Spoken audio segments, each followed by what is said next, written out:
100 ദിന ക്ഷയരോഗ നിർമ്മാർജ്ജന ക്യാമ്പയിന്റെ ഭാഗമായി കേന്ദ്ര ആരോഗ്യമന്ത്രി ജെ.പി. നഡ്ഡ സംസ്ഥാനങ്ങളിലെയും കേന്ദ്രഭരണ പ്രദേശങ്ങളിലെയും മുഖ്യമന്ത്രിമാരുമായും ആരോഗ്യമന്ത്രിമാരുമായും ചർച്ച നടത്തി.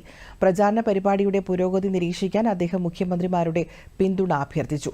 സാമൂഹിക അവബോധം ശക്തമാക്കുന്നതിന് നിയമസഭാ സാമാജികരുടെ സജീവ പങ്കാളിത്തം ഉണ്ടാകണമെന്നും അദ്ദേഹം പറഞ്ഞു.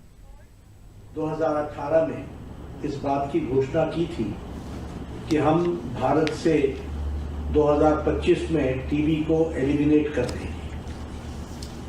सस्टेनेबल डेवलपमेंट गोल्स के तहत दुनिया में टीबी 2030 से में एलिमिनेट होनी है, लेकिन हमारे प्रधानमंत्री जी ने एक बहुत ही एम्बिशियस और बहुत ही बोल्ड फैसला लिया कि हम भारत से टीबी को 2025 में मुक्त कर देंगे।